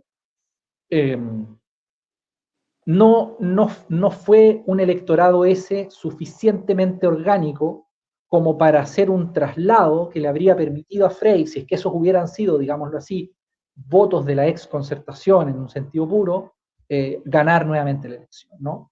Pero muchos de los votos de Marco Enrique Minami se van a Frey porque es un voto ya más volátil, porque ese voto es probablemente esto que hemos estado llamando aquí, voto anti-establishment, voto antipolítico, ¿no? El voto contra las élites, el voto contra la autoridad vigente, el voto de protesta, el voto del indignado, del indignado español. Un voto que, aun cuando uno pueda leer en términos del clivaje izquierda-derecha, uno puede decir, mira, esto es mayoritariamente un voto de izquierda, pero es un voto que estaba suficientemente hastiado de la concertación, de la historia, de la trayectoria política de estas últimas 2 décadas, como para decir, ¿sabéis qué? Voy a votar contra esto y voy a votar a favor de este otro, que es el candidato de la derecha, pero no me importa tanto, ¿no? No me importa tanto. Y este no me importa tanto es lo crítico, porque no es que los clivajes desaparezcan, es que los clivajes se traslapan unos con otros y cada elector individual tiene que decidir en el concierto de su propia, digamos, integración en términos de la multiplicidad de clivajes que lo afectan, cuál de todas sus identidades parciales, digamos, le importa más a efecto de decidir un voto, ¿no? En ese sentido, hay una pregunta que yo he visto continuamente en esta semana en prensa, que es, bueno, el clivaje del plebiscito del 88 parece que está debilitadísimo. ¿Qué lo está reemplazando? Mala pregunta. Los clivajes no son reemplazados por otros. Los clivajes se sobreponen. Entonces, una persona, no es que a mí ya no me importe, digamos, si es que alguien estuvo a favor o en contra de la dictadura. Probablemente hay mucha gente a la que eso le sigue importando en algún nivel, solo que le importan también otras cosas, digamos, ¿no? Y entonces la pregunta es, ¿qué me importa más? ¿Mi identidad respecto a la dictadura? ¿O mi identidad, por ejemplo, respecto a la seguridad? Al tema de la seguridad, donde hay unos que han sido muy claros, muy duros, muy nítidos desde mucho tiempo, y los otros parece que eran súper ambiguos, que nunca han tenido un discurso tan creíble, que ahora parece que es interesado el modo en que se han puesto a hablar. O quizás me importa más mi identidad religiosa, porque quizás mi identidad religiosa no me importó tanto antes, cuando no era tan claro cuál era su salida política, porque quizá, digamos, antes no parecía viable este proyecto como de defensa de la vida y la familia, que es la clásica como forma política de la identidad protestante conservadora, y católica conservadora en algunos sectores de Chile, aunque creo que son más minoritarios, y ahora parece que sí es viable, parece que sí hay algo que responde a esto, y entonces quizá mi identidad religiosa me empieza a importar un poco más, ahora que hay un tipo que parece que es igual de momio que yo en estas materias, y que es viable políticamente, ¿no? Y entonces eso empieza a importar, ¿no? O quizá mi identidad, que otra cosa que está aquí latiendo, ¿no? Mi identidad respecto al dilema globalismo-soberanía, y las vacunas, y la Agenda 2030, y un montón de cosas que aparecen cada vez que un periodista le pone un micrófono a una persona en un mitin del Partido Nacional Libertario o del Partido Republicano, en que yo vi muchas personas que decían, por ejemplo, yo voto por Kaiser porque Kast no es claro en relación con la Agenda 2030. Y yo conozco personas de carne y hueso que están en esa, y personas que dicen que Kast no es suficientemente claro en la denuncia a las vacunas y a la campaña de vacunación como malvada que nos afecta. Y quiero ser muy claro e incluso un poco pesimista en esto. Yo creo que el tema de las vacunas puede convertirse en uno de estos issues que decía Eduardo Zafiro relevante. Y si llega a convertirse, van a ganar los antivacunas. Porque las personas que están en contra de las vacunas son mucho más convencidas de su rechazo a las campañas masivas de vacunación y están mucho más dispuestas a jugarse públicamente por eso, que lo que van a estar dispuestas las personas con identidad mainstream a defender las campañas de vacunación sin entender muy bien por qué. Y yo no es que yo crea que la identidad antivacuna es mayoritaria, ¿no? Yo creo que no lo es, yo creo que es minoritaria. Pero como la mayoría de la gente tampoco tiene una posición muy marcada en estos temas, hay muchas ambigüedades, hubo efectivamente algunas decisiones de la OMS que fueron muy raras o que al menos fueron discutibles, sobre todo durante la gestión de la pandemia. Entonces lo que va a ocurrir, estoy improvisando, digamos, pero lo que puede ocurrir es que una identidad antivacuna fuerte empiece a suponer un bolsón importante de votos y no haya al frente la suficiente virtud republicana como para defender el mínimo de sensatez que se requiere para oponerse a una... Sí, y ojo, solamente como dato para el tema antivacuna, es bien heterogénea la gente antivacuna, uno encuentra de todo, encuentra, digamos, así como como el momio así de Oklahoma, digamos, hasta el hippie, digamos, que vive en Peñalolén, en la comunidad ecológica. O sea, están como los dos mundos, digamos, el cowboy y el hippie, así que... Porque es una agenda que, aunque tenga una cierta base conspirativa, y hay gente que está ahí por teorías conspirativas, pero también tiene una cierta base que es al menos atendible en algunas cosas que ha hecho la OMS mal. O sea, en fin, hay muchas cosas ahí que ha hecho mal en términos de incluso de comunicación, algunas, otras de decisiones discrecionales. Bueno, en fin, aquí hay muchas cosas que se mezclan. Y bueno, no es que no me quiero enredar en esto, pero hay muchas otras identidades. Uno podría decir, naturalmente, la que ha puesto sobre la mesa Altman como propuesta, creo que de manera bastante prudente en el modo en que la articula, en la relación refundación-restauración. Sí, creo que es verdad que hay gente que cuando vio lo que significaba o lo intuyó, lo vio con más claridad lo que significaban los proyectos refundacionales, se dio cuenta de que él estaba más bien por una agenda restauracionista, o dijo, mira, el viejo Chile un poco más fome, un poco más ordenado, un poco más abúlico, me gustaba más que este caos, digamos, que estamos viendo ahora, o esta tremenda incertidumbre, que además de todo lo demás le lleva desempleo, le lleva inflación y le lleva un montón de cosas que por supuesto no le gustan a nadie, ¿no? Y la que dijo Kast también, que es la gente que está por la paz, digamos, ¿no? La gente que está por la paz y que no quiere revoluciones. También puede ser que ahí haya una identidad fuerte y que puede estar explicando cosas, ¿no? Un cierto dilema que puede estar, que puede depender de muchas cosas. Lo que quiero decir acá es que hay una mezcla acá de variables y las razones por las cuales una persona vota por una cosa u otra son tan múltiples que si no obedecen a una fisura social clara, nítida, robusta y persistente, entonces van a ser muy fugaces, muy difusas y probablemente se vuelvan volátiles. Aquí quiero hacer un pequeño excurso con respecto a esto, acerca de la discusión pública. La discusión pública a mí me tiene indignado porque se hablan muchas tonterías. Quiero poner un ejemplo de cosas que salieron acá. La discusión Chile se cae a pedazos. Yo he visto programas completos de televisión en que se le pregunta a los panelistas, oiga, ¿Chile se cae a pedazos?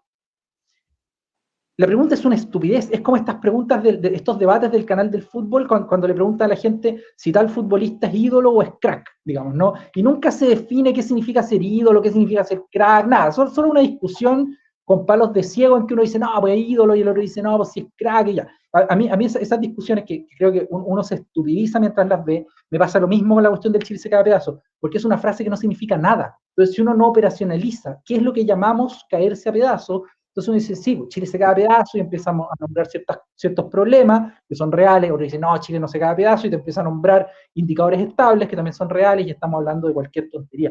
Entonces, ese tipo de debate a mí me parece que empobrecen la capacidad analítica, digamos, de la sociedad. Quiero mencionar otras dos cosas que me resultaron irritantes en la discusión pública estos días. Peña, por ejemplo, Carlos Peña, entrevistado, ya no recuerdo ni por quién, pero en fin, no importa tampoco, dice que esto, lo que acaba de ocurrir, dice muy suelto de cuerpo, no es un voto de respaldo ideológico al proyecto de la derecha. Y lo dice así, muy suelto de cuerpo. No es que yo crea que es falsa la afirmación, es que, uno, no tenemos idea de por qué los votantes votan por lo que votan, pero además es esto que Hayek llama, es una afirmación meaningless, no tiene sentido porque el sujeto del cual está intentando predicar una intención, que es el electorado que votó por José Antonio Kast, no existe como sujeto del tipo de cosa que está buscando. Yo no puedo decir qué es lo que apoyó el votante de Kast, porque el votante de Kast no existe, cada votante de Kast está apoyando algo distinto, es probable que haya bolsones de votos alineados, pero todavía no sabemos cuáles son, en fin. Decir, esto no es un voto de respaldo ideológico al proyecto de la derecha, hay gente que sí, hay gente que no, tratar de comprimir, digamos, la complejidad de la realidad a una variable explicativa, como decía Vicente en una conversación, es como no haber visto nunca un modelo de regresión donde uno se da cuenta que ninguna variable explica el fenómeno, ¿no?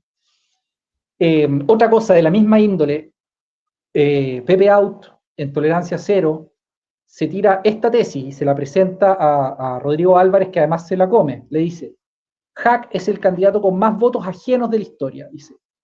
Porque los votos de Hack, dice, no son propios. Y agrega una tesis aún más ambiciosa. porque el voto de segunda vuelta, le dice Pepe Out, no es un voto a favor de un candidato, es un voto en contra del otro.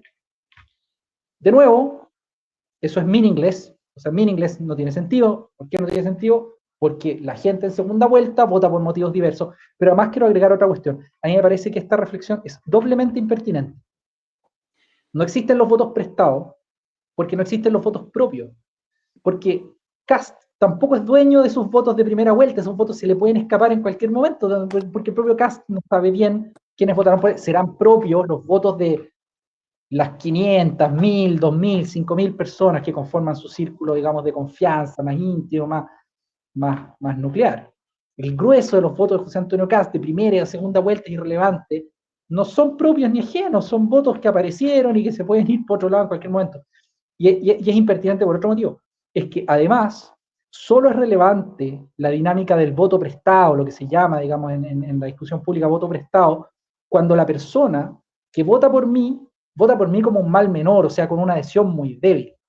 Claro, el votante que le prestó su voto a Kast, cerrando los ojos y diciendo, chuta, la alternativa es una candidata marxista, leninista, por la que no puedo votar porque me patea la guata, ya, efectivamente, ese candidato lo va a perder, digamos, o sea, ese votante, quiero decir, lo puede perder con un chasquido de dedos, con una mala frase, ¿no?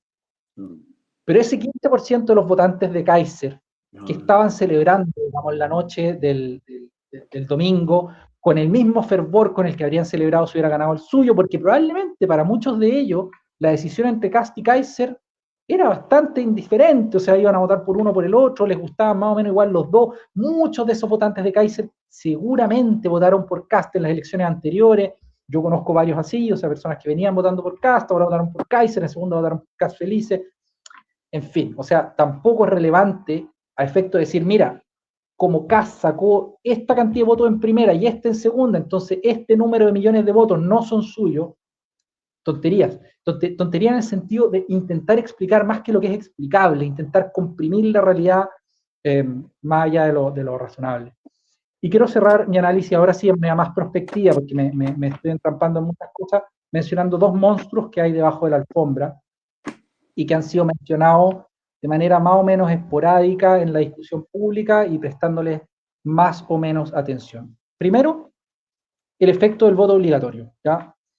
No por volumen, sino por este dato que es tan curioso y tan importante, que es que si las mediciones son correctas, esto que han llamado en la UDD los votantes obligados son el núcleo de la victoria de Kast, porque entre los llamados, entre comillas, votantes habituales, tenemos prácticamente un empate estadístico según las mediciones.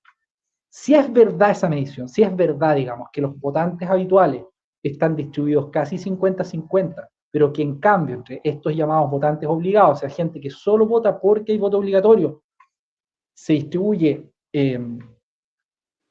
muy mayoritariamente a favor de José Antonio Kast, entonces estamos acá con un tema de primerísima importancia politológica. Y lo es al menos por dos motivos. Primero hay un motivo teórico, ¿ya? Y es que esto rompe la teoría del voto obligatorio, la teoría tradicional. Estoy pensando en el artículo, por ejemplo, de Arendt Liebhardt del año 97, que se llama Unequal Participation, y que le recomiendo fervorosamente a nuestros lectores que quieran, a nuestros espectadores que sean lectores en inglés, y también a las obras, por ejemplo, de Sidney Verba, de ese grupo de intelectuales, el grupo de intelectuales que trabajaban en el equipo de Verba, porque lo que decía la teoría del voto obligatorio es que los no votantes en una democracia se distribuyen políticamente de modo muy parecido o casi igual a los votantes. O sea, que lo que cambia en términos de preferencias políticas cuando hay voto obligatorio es el número de personas que participan, pero no el resultado final de la votación, ¿no? Es decir, los que deciden no votar se parecen en términos de sus posiciones políticas a los que deciden ir a votar cuando hay voto voluntario. Aparentemente, lo que indican las mediciones para el particular caso chileno es que los que deciden no ir a votar cuando hay voto voluntario son, en términos de sus preferencias políticas, completamente distintos a los que deciden ir a votar. Y eso es muy delicado. Y es muy delicado porque aquí está en juego una ley que puede oblicuamente resolver el resultado de las elecciones. Acá un candidato si es que Boric hubiera sido más indecente, podría simplemente haber evacuado por decreto, si es que podía, digamos que obviamente hay acuerdos políticos que resolver, la multa. Y si no hay multa, el voto se vuelve de facto voluntario, y si el voto de facto voluntario, el resultado de la elección puede ser completamente diferente. O sea, es que si es verdad, digamos, lo que dicen estas proyecciones, es que con voto voluntario la cuestión era un empate casi perfecto, nosotros podemos pasar de este mundo en el que casi tiene un 60% de los votos a un mundo en que la presidenta es la Janet Jara, con una masa anónima de ciudadanos que habrían votado por el otro y que no votaron porque, bueno, están más desintegrados políticamente, porque sus intereses son menos intensos, por la razón que sea. Y el segundo monstruo al cual me quiero referir, y con esto voy a cerrar, porque también, digamos, permite mirar hacia el futuro de manera más clara, es la trayectoria completa de las elecciones recientes. Completa. Y aquí quiero enfatizar dos resultados electorales. Zafiro ya se refirió en parte a eso, pero quiero remarcarlo. Uno, el plebiscito de entrada del 2020. 78% de la población a favor de cambiar la Constitución.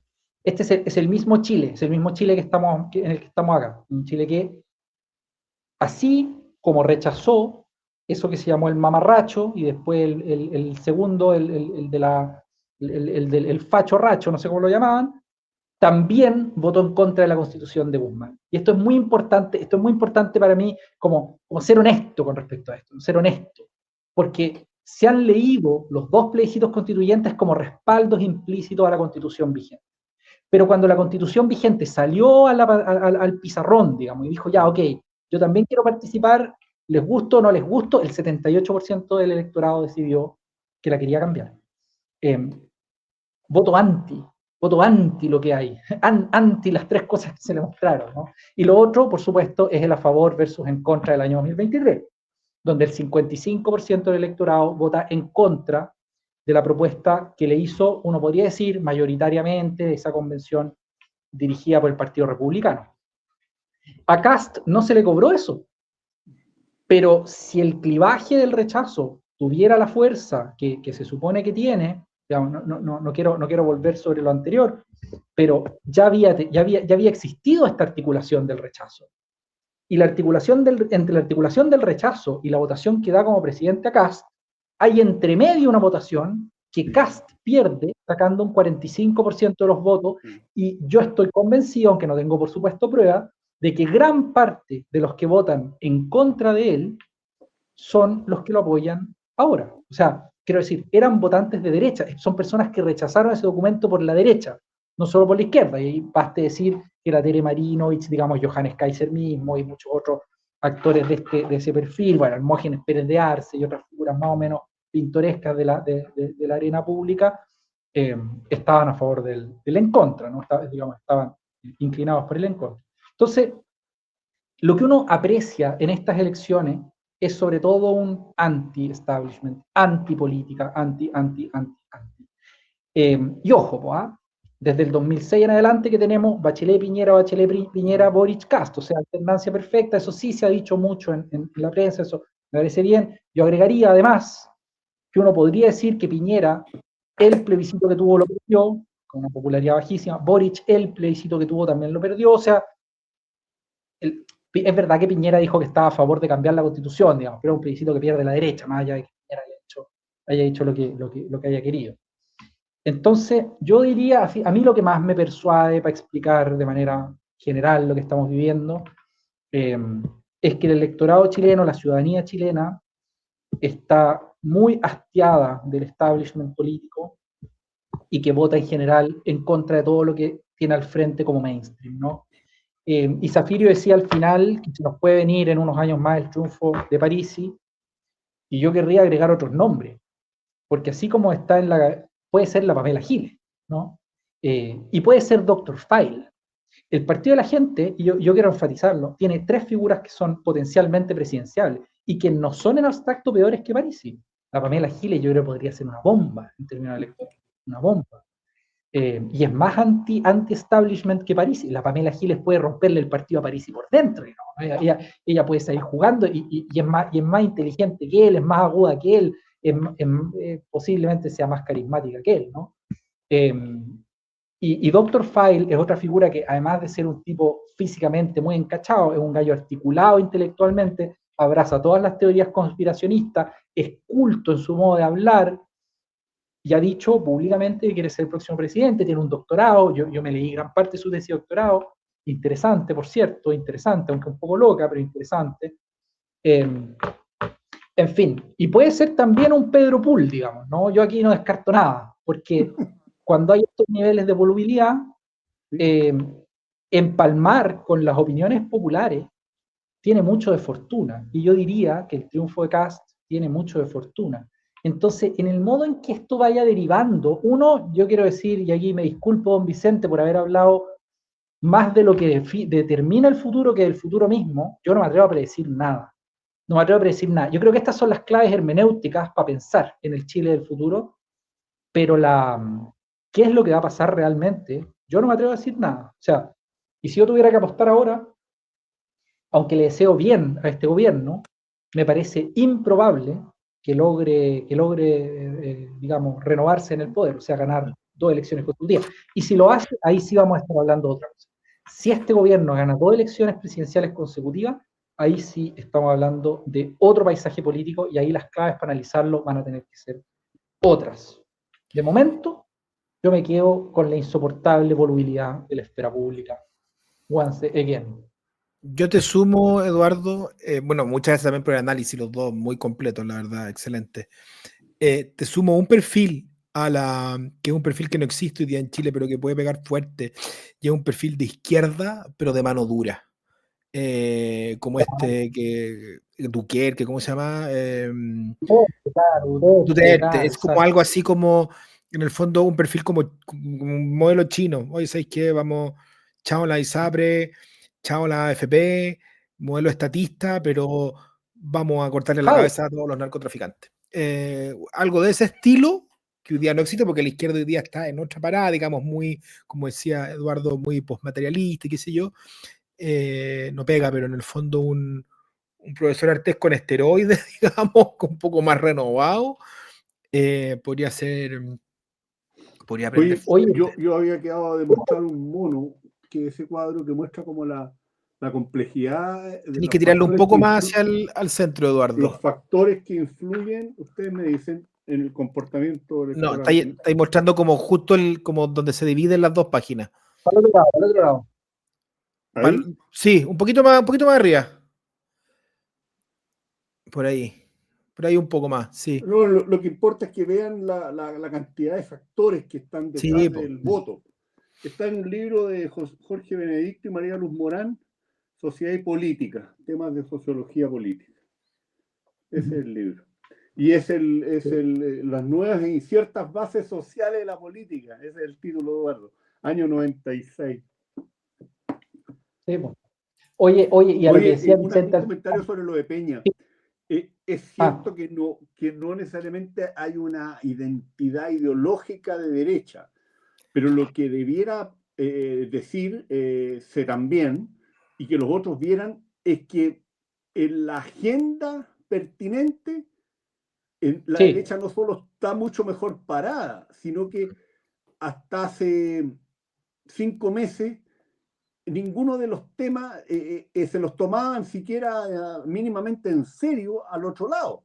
El giro a la Jara, además, no fue creíble, por razones obvias. O sea, no tenía nada que ver con lo que veníamos escuchando del año 2011 en adelante de ese sector. Entonces, yo creo que lo primero que tenemos que pedirle al sistema de partido, en este cuadro tan líquido y potencialmente complicado desde el punto de vista de lo que nos interesa, que es la estabilidad de la democracia y de la convivencia pacífica, es que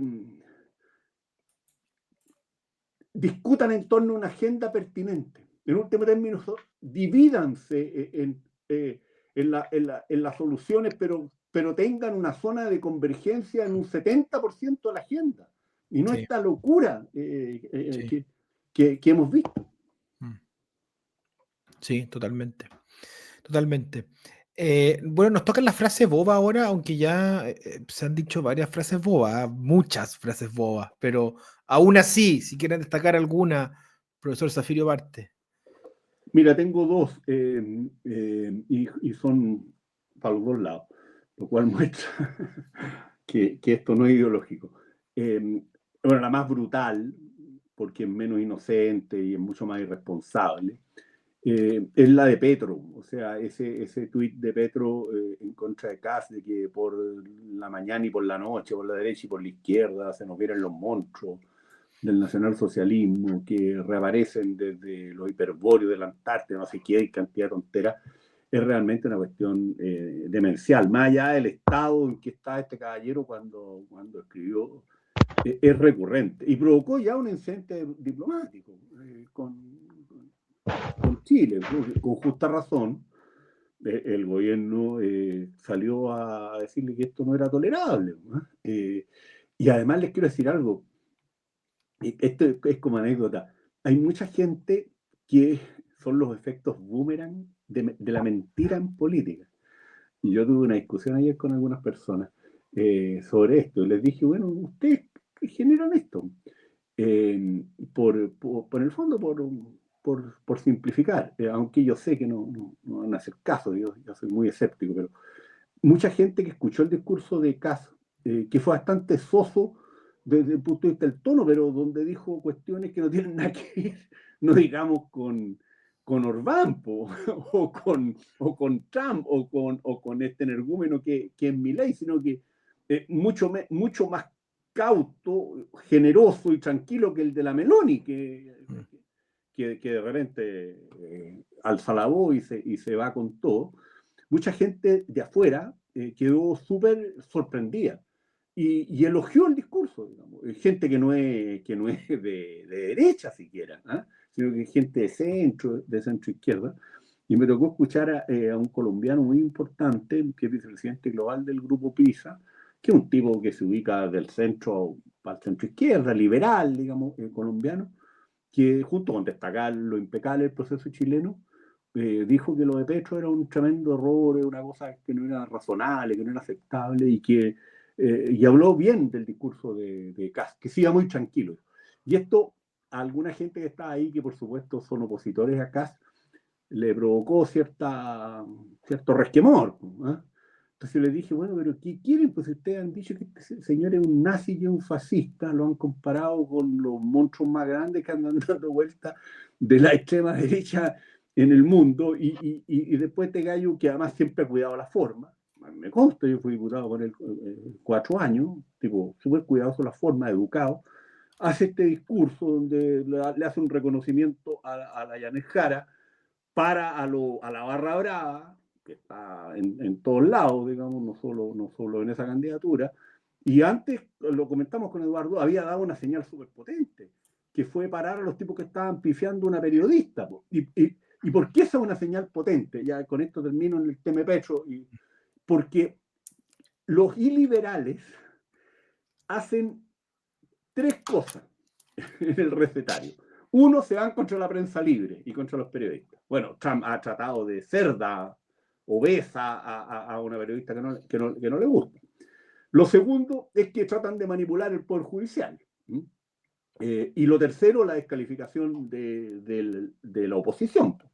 O sea, en el mismo día, Kast le mandó 2 señales que van completamente en contra de eso. O sea, uno defendiendo a una periodista que estaba haciendo una pregunta que algunos juzgaban incómoda a propósito de Lipica, los paró con las pifias. Y después, el discurso de la tarde no es el discurso de un antisistema, pues, ni de un tipo peligroso para la democracia. Entonces, afuera esto impactó más allá del mundo de las derechas. Y esto ocurre porque se fabrican mentiras. Y quiero poner un último ejemplo que también se los he dado mucho estos meses a varios. El único político italiano que cuando ganó la Meloni dijo no sigan hablando que es fascista porque eso no es cierto, fue Renzi, primer ministro y jefe de gobierno que venía del mundo demócrata cristiano. Renzi había sido presidente de la JDC italiana. Casi lo mataron los progresistas por decir esto. Lo mismo dijo Pasquino y un par de politólogos italianos de muy buen nivel. Pasquino es un tipo de izquierda. Fue senador, digamos, pero es sobre todo un gran politólogo. Pero Meloni ahora se va a reelegir, digamos. ¿Y cuánto de eso se debe justamente al intento de satanizarla con cosas que se demostraron inmediatamente que no eran efectivas por parte de una oposición cerril? Bueno, dicho esto, ahora le voy a decir la otra frase boba que no les va a gustar a los seguidores de Kast. Kast hoy día dijo una tontera. Él tenía 5 o 6 buenas razones para haber viajado a Argentina, no sé si hoy día, pero dentro de la semana o la próxima semana. Pero no puede decir que va para allá para aprender cómo se baja la inflación, ¿no? O sea, para que nos hagamos una idea, en Chile la inflación está en 3,4, 3,5, ¿no? Un proceso de desinflación súper exitoso. Vittorio Corvo incluso escribió hace un par de semanas atrás que era notable lo que habíamos hecho en materia de desinflación comparado con Estados Unidos, incluso con Europa, donde esto está muy rebelde, bajar la inflación.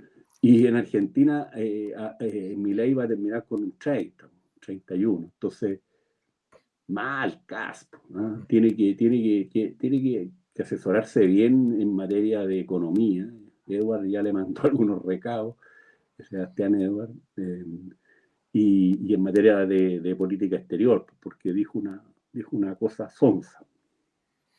Muchas gracias, Zafirio. Eduardo Glass. Sí, yo muy brevemente, antes de hablar de bobería, quiero destacar positivamente el discurso de derrota de la Janet Jara, el discurso de asunción de mando, no asunción de mando, el discurso de celebración de la victoria de José Antonio Kast, incluso el discurso de Boric, un poco peor, digamos, con algunas cosas más pequeñas, pero es muy valorable el modo en que se resuelven en general las elecciones en Chile, y más allá de buscar boberías, que de hecho, en virtud de esto, y para celebrar, digamos, la integridad cívica de nuestras instituciones, al menos de estas instituciones, voy a sacar la frase boba fuera de Chile, aunque a propósito de Chile. Pero me gusta mencionar esto porque esas tradiciones creo que son importantísimas, importantísimas. Estos llamados telefónicos, esta actitud. Yo recordaba así, por ejemplo, en nuestro hermano país argentino, cambios de mando, digamos, en que el vencedor se refería a garabato limpio, los que habían perdido, digamos, ¿no? Y en fin, y me parece muy respetable que Boric y la Janet Jara, por ejemplo, celebren así, digamos, feliciten de manera muy genuina, o al menos de manera como en que no se percibe ironía ni sarcasmo alguno a Kast. Bueno, el pueblo te apoyó, en fin, felicitaciones por esta legítima e incuestionable victoria. Kast valorando también lo que hizo la Janet Jara, valorando al presidente que deja el cargo, y lo que acaba de comentar Zafirio, haciendo callar a sus barras bravas cuando se ponen chúcara. Y mientras tanto, la frase boba, la señora Irene Montero, yo creo que cada tuit de Irene Montero aplicaría para esta sección, dice cito, no normalicemos las victorias del fascismo, aumentar la desigualdad, quitar derechos, extender el odio y defender la dictadura no es democracia, aunque ganes unas elecciones. Y después sigue con otras cosas. Me va a decir, o sea, estos están, Irene Montero, ojo, que se refería a la elección en la que gana Maduro, ahora robada, digamos, la elección en la que gana Maduro con el 20% de los votos. Y esa le gustaba. Exacto, pues, se refiere a ella como una democracia inobjetable, digamos, y que ya están cuestionando las fuerzas del fascismo. Claro, más allá de que a uno no le guste el fascismo, cuando uno llama fascismo a lo que no lo es, cuando el verdadero fascismo aparece, no somos capaces de reconocerlo, y esa es la cosa de toda la vida. Así que con la frase boba no la voy a poner en nuestra bella patria, la voy a poner en esta política española a la que algunos políticos chilenos tienen muy bien valorada en todo caso. Para allá va. Sí, de repente estos políticos españoles hacen ver mejores a nuestros políticos, porque ya es impresionante, es una locura. Sí, yo me quería detener un poco en lo que tú dijiste tú, Eduardo Galás, sobre el tema de estos símbolos. De hecho, lo quería escribir hoy día para la editorial y no alcancé porque estaba con una cantidad de pega espantosa. Entonces llegué así como a directo a sentarme prácticamente al programa. Pero es cierto, da de alguna manera esperanza cuando vemos estos intercambios muy en buena lid, de buena gente, con ciertos rituales de cortesía con candidatos que se han sacado los ojos. Y en el fondo yo lo veo por dos cosas y que se complementan. Uno, porque pareciera ser que tenemos una institucionalidad que, que es más fuerte que, digamos, esas peleas pequeñas. Obviamente hay que cuidarlas, no hay que dormirse en los laureles porque estas cuestiones se corroen y todos nosotros, cuando digo todos nosotros, también incluidos nosotros tres, también tenemos, y todos los que de alguna manera tenemos algún tipo de influencia, nos ve menos gente, obviamente, pero en el fondo nos ve gente igual, y uno tiene que cuidar el ejemplo también cuando uno se enfrenta, digamos, a la polis, en cualquier forma, y cuidar ese ejemplo. Y de repente las rencillas que uno pueda tener, que pueden ser incluso muchas veces como con espíritu deportivo, digamos, pero mantenerlas siempre internamente y no llevarlo a las cámaras, por así decirlo. Eso es muy importante porque uno también ahí muestra el ejemplo. Bueno, y ese cuidado con esa esa institución que nos queda grande y que nos hace actuar mejor también es porque las respetamos. O sea, en Chile hay un gusto por querer esa tradición y por respetarla, que está muy inculcado en el pueblo chileno, y muchas veces uno piensa que uno se ríe de repente porque, claro, porque, no sé, pues los matinales hablan de, no sé, pueden estar una mañana entera, un mes entero hablando de si Kast se va a ir a vivir o no a La Moneda, y cuál es la cama donde va a vivir Kast, y el color de la sábana, y pura estupideces, pero en el fondo son tonteras que se derivan también de un sentimiento que es genuino de respetar esas instituciones. Entonces, es cierto que caemos como en la farandulilla, pero, pero caemos dentro de un ambiente que es correcto, que es el de preocuparse de esas cosas, y que como es la familia de Casi, que no sé, y que desayunan, y qué sé yo. Creo que son cosas que son positivas y nos hacen bien. Así Pero que, además, si K se quiere ir a vivir a La Moneda, estupendo.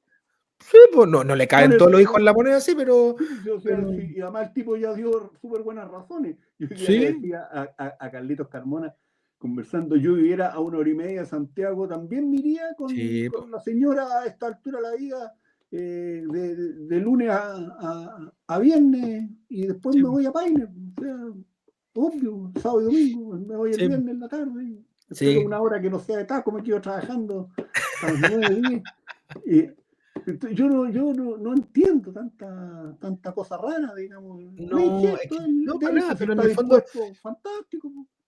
y está bien, o sea, está bien que volvamos de repente a discusiones un poco más domésticas, para salirnos también de esta agresividad que hemos tenido los últimos ya, antes del estallido, a 7, 6 años, no sé cuánto será. Así que esa era la reflexión que quería compartir. Y ahora estamos terminando, a la recomendación de libro, profesor Zafirio. Oye, yo, salvo estos días que tuve que volver a mirar esta cosa de los clivajes, he estado dedicado esta última semana a leer literatura latinoamericana sobre política, para entender este mundo complejo, ¿ah? Y no caer en clichés que vienen de otros lados. Y quiero recomendar el libro de Mario Vargas Llosa, Tiempos Recios.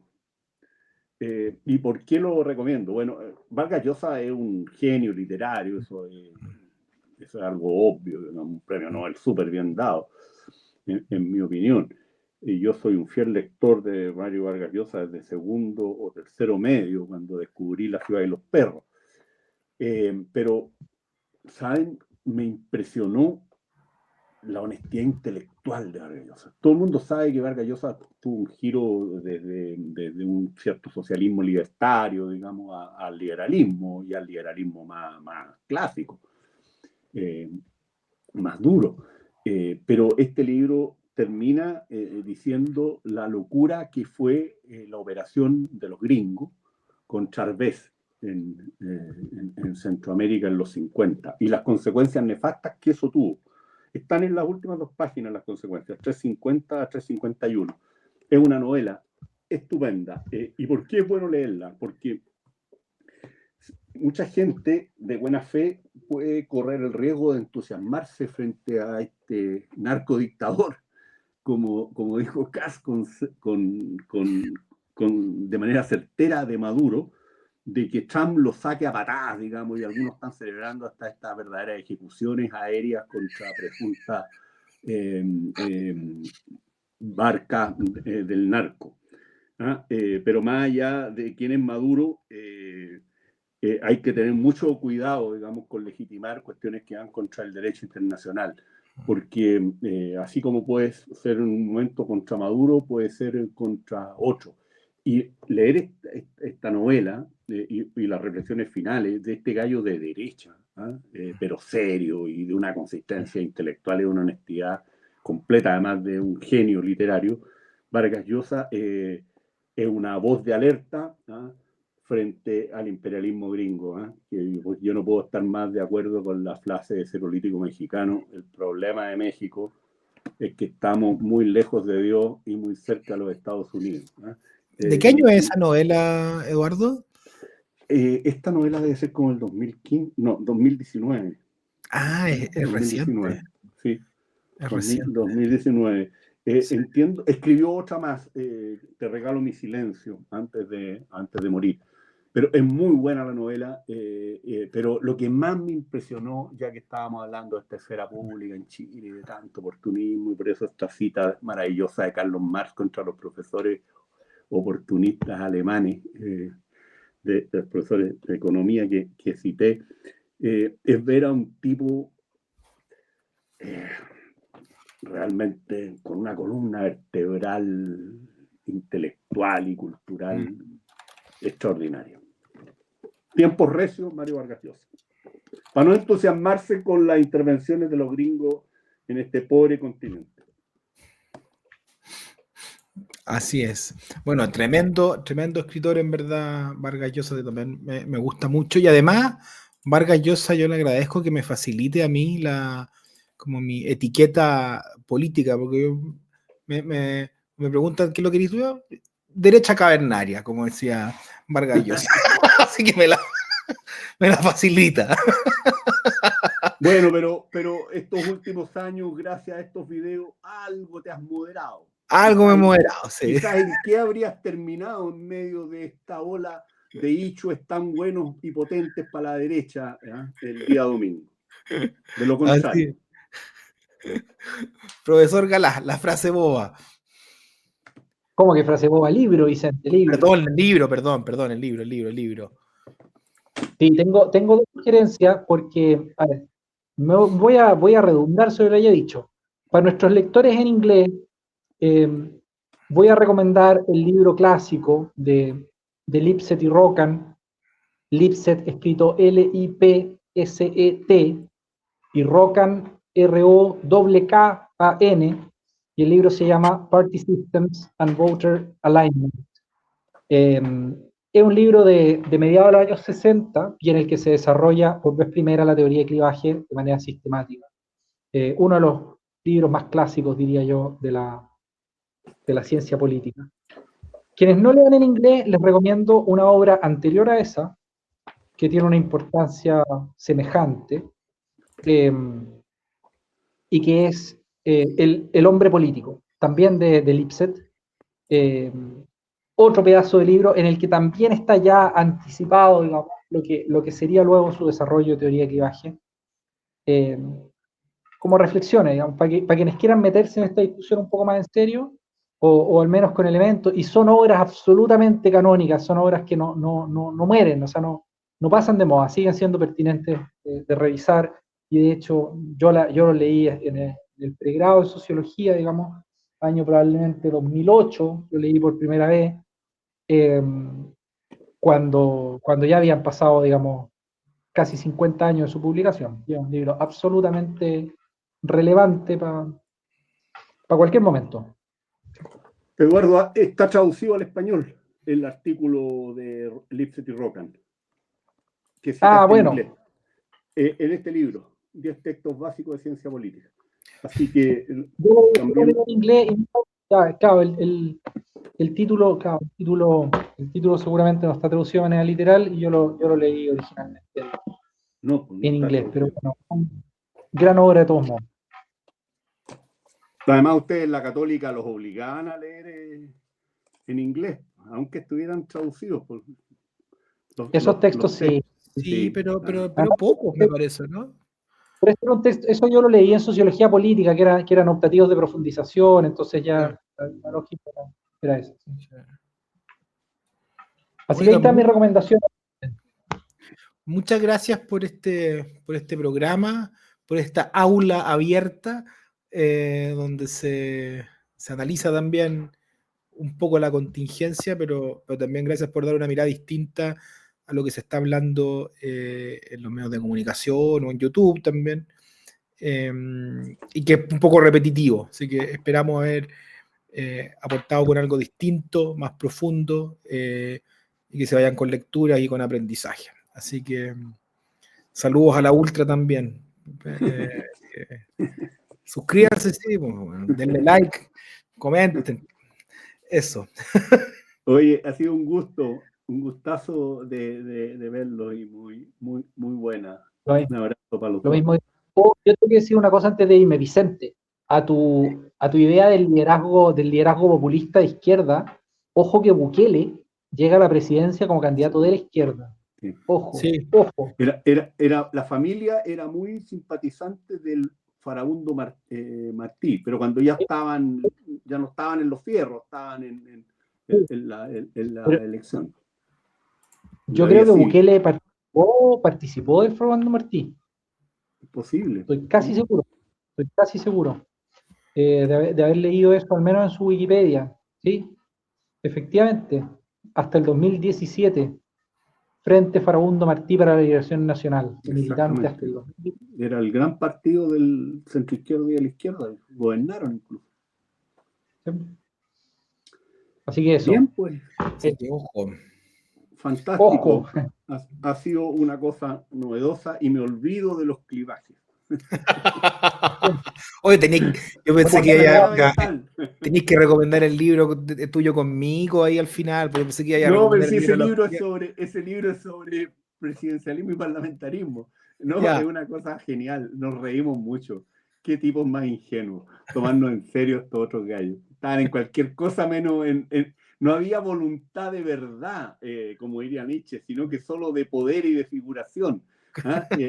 Eran unos politiqueros enmascarados de filósofos y nosotros los incautos pisamos el palito. Un abrazo. Que estés muy bien. Chao. Chao. Chao.